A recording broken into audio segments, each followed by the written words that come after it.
Est-ce que Jean-Luc Mélenchon est un boulet? C'est pas moi qui le dis, c'est François Ruffin qui utilise ce mot. Non, moi je suis pas d'accord avec ça. Je pense que Jean-Luc Mélenchon, il a une histoire à gauche, qu'il parle aussi à beaucoup de gens auxquels plus aucun politique ne parle.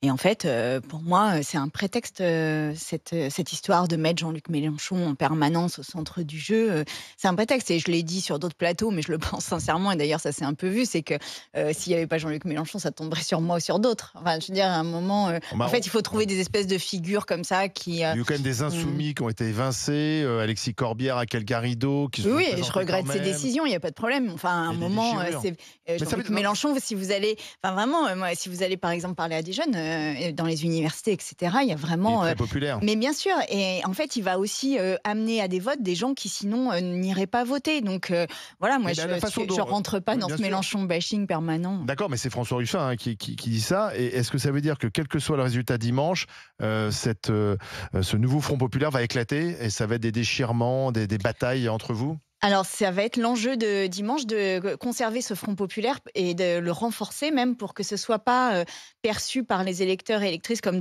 un espèce de coup, électoral comme ça, mais que ça soit vraiment quelque chose de solide à partir duquel on Vous reconstruit pensez que vous et serez soudés? Parce que quand j'entends Marine Tondelier qui dit pourquoi pas un gouvernement de coalition et que j'entends Manuel Bompard pour les Insoumis qui dit pas question, vous situez d'ailleurs moi, je à dis, quel on a un niveau? programme, c'est le programme du nouveau Front populaire. On a fait, campagne dessus, donc Oui, on garde ce programme-là. On garde le nouveau Front populaire. Moi, oui, mais je suis élue nouveau Front populaire, en donc fait. vous ne Les gens qui ont participerez pas voté à un pour moi gouvernement de coalition? non, mais les gens qui ont voté pour moi, ils viennent, de D'accord. partout, de la Non, mais gauche, le en fait, principe d'un donc gouvernement de coalition, voilà et non, mais moi, c'est je veux bien de non, travailler mais avec d'autres. alors, je vais vous dire les choses telles qu'elles se présentent, mais là, je voudrais d'abord dire une chose, c'est que tout va se jouer dimanche. Oui. C'est-à-dire qu'il y a quand même encore 24 heures pour faire campagne et que ça va se jouer à un très petit nombre de députés. Donc, il est vraiment très, très important d'aller voter pour les candidats qui sont face au Rassemblement national et particulièrement pour les candidats Nouveau Front populaire.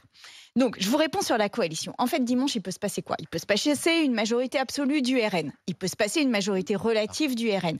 Il peut se passer aussi que nous soyons le premier groupe. C'est encore possible Mhm. selon les chiffres et la mobilisation.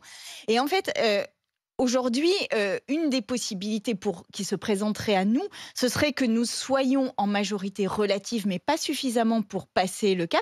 Et dans ces cas-là, il va falloir discuter avec le Renaissance en disant est-ce que vous seriez d'accord pour soutenir des textes qui pourraient être importants, type le SMIC, etc.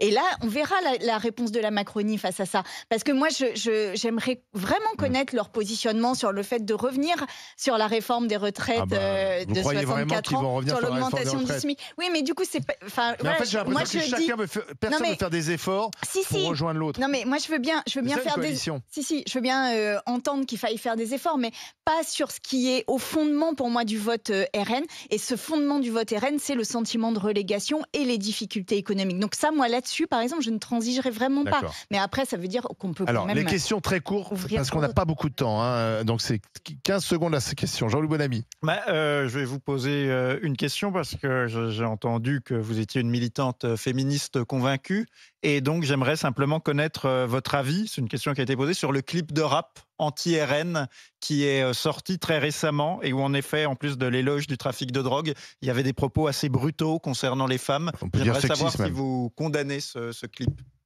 Alors, j'en ai beaucoup entendu parler, je n'ai pas vu le clip, mais s'il y a des propos sexistes et misogynes, évidemment, je le condamne. Après, moi, je voudrais quand même dire qu'il y a des candidats RN qui se sont pris en photo devant une pancarte qui faisait à peu près 3 mètres sur 2, disant « va faire la soupe salope ». Et ce « va faire la soupe salope » s'adressait à Marine Tondelier et à moi, en l'occurrence, lors d'un déplacement. Que ces candidats RN n'ont jamais été ni inquiétés, ni même condamnés par leur propre parti. « Va faire la soupe salope », c'est une insulte sexiste et misogyne. Totalement. Donc en fait, à un moment, je condamne toute misogynie De et toutes tout parts. sexisme, d'où qu'ils viennent. Mais je voudrais aussi que l'on ne m'interroge pas en permanence sur mon espèce de loyauté au féminisme. Parce qu'en fait, c'est toujours ça qui revient, c'est-à-dire qu'il n'y a que moi qui suis interrogée sur ces questions-là. Et à chaque fois, Ah avec non, on ce interroge soupçon, tout le monde. On interroge tout le à monde. chaque fois ce soupçon Alors. que je ne serai pas loyale à mes valeurs. Donc je le dis ici et j'espère que ce sera entendu. Je suis quel que soit le sujet et quelles que soient les personnes que ça touche, toujours loyale à mes valeurs et à mon féminisme. Barbara Lefebvre, question courte Bon, aussi. alors donc je ne vais pas vous interroger sur cette question, je vais plutôt vous parler de cette espèce de petite polémique qui est née de vos propos concernant l'épargne des Français. Il serait dit que vous aviez dans l'idée qu'on pourrait en partie rembourser la dette en allant ponctionner l'épargne des Français. Donc, est-ce que vous pourriez clarifier vos propos? Alors, ça n'est pas ça que j'ai dit et je m'en suis expliqué dans plusieurs articles, donc je repose les choses. C'est que le Japon, par exemple, est un pays qui a une dette extrêmement importante et dont la dette est détenue par les ménages japonais.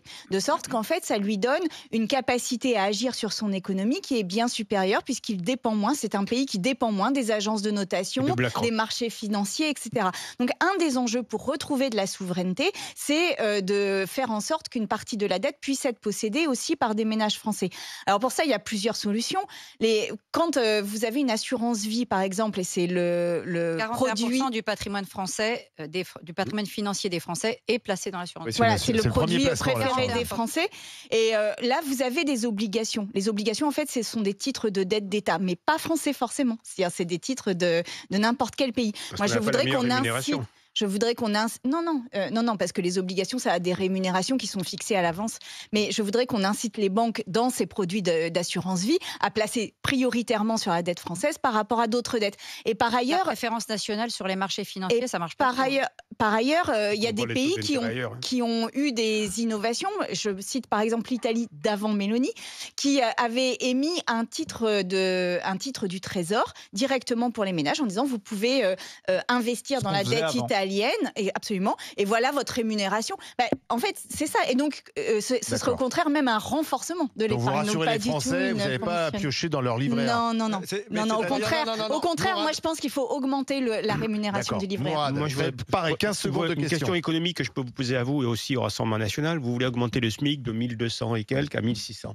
Ça fait grosso modo. On est à 1300, là, 1398. 1280. Ce serait un peu 200 On augmente de 14%. Ça fait 200 euros. Vous savez que ces 200 euros vont en coûter grosso modo 320. Mais que aussi, ça va permettre, quand on passe dans cette tranche-là, de ne plus avoir appliqué la loi Fillon pour tous ceux qui payent leur personnel au SMIC. Ça veut dire que ce sont des énormes charges en moins. Ce qui veut dire que pour un entrepreneur moyen qui a une boutique à 5 salariés, j'ai calculé que ça allait lui coûter environ 35 000 à 40 000 euros de plus par an. S'il gagne 10 000 euros par an au bilan, comment il fait ? Alors déjà, je voudrais dire que le SMIC, enfin le salaire minimum a été augmenté, il a été doublé par Joe Biden quand il est arrivé. Les États-Unis ne se sont pas effondrés, au contraire, leur croissance a progressé. Et Dieu sait que moi, je ne suis quand même pas fan de la croissance. C'est pas votre modèle économique. On peut regarder l'Espagne avec l'arrivée. Le modèle américain, il n'est pas du tout le même en matière. On peut regarder l'Espagne. L'Espagne, c'est un modèle économique similaire avec un gouvernement de gauche qui a augmenté de 45% le salaire minimum. Comment l'entrepreneur va chercher Je vous réponds. On a déjà un des SMIC les plus hauts. Les économies sont aussi organisées autour d'un salaire minimum. Donc, quand on l'augmente de 45%, ça génère des effets de bord de la même manière.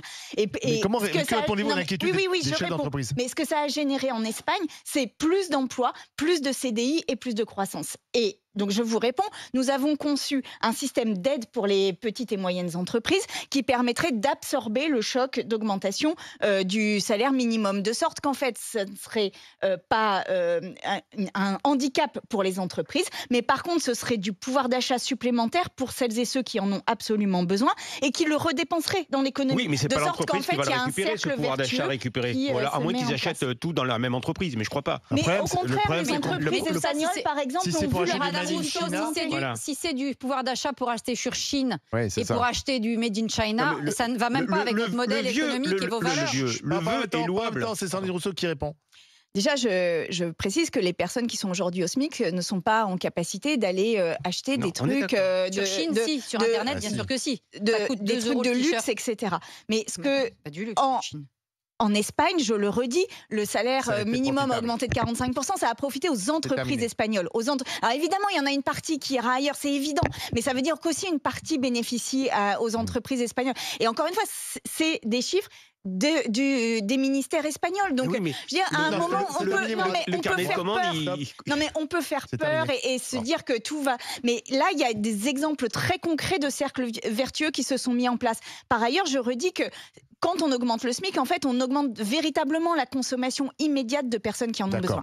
Merci Sandrine Rousseau, c'est déjà terminé. Je suis désolé, ça va vite. Bah oui, on a un temps de parole très court, mais simplement, quand même. Votez nouveau Front Populaire. Sandrine Rousseau, vous pourriez quand même dire simplement merci à Emmanuel Macron, parce que avec cette dissolution, vous allez sans doute avoir plus de députés dimanche. Alors, dire merci à Emmanuel Macron, ça ne m'était pas venu spontanément là, mais cette dissolution, vu l'état dans lequel nous nous trouvons, peut vous être profitable, c'est ça que je veux dire. Oui, ça peut nous être profitable et je souhaite vraiment que nous soyons en capacité de changer la vie des Français et Françaises.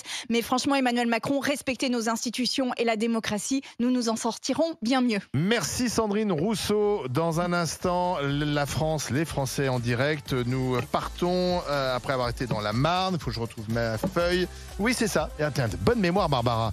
On voit que tu es prof. Dans le Nord, avec Antoine et Inès Zegloul qui est à côté de lui. À tout de suite.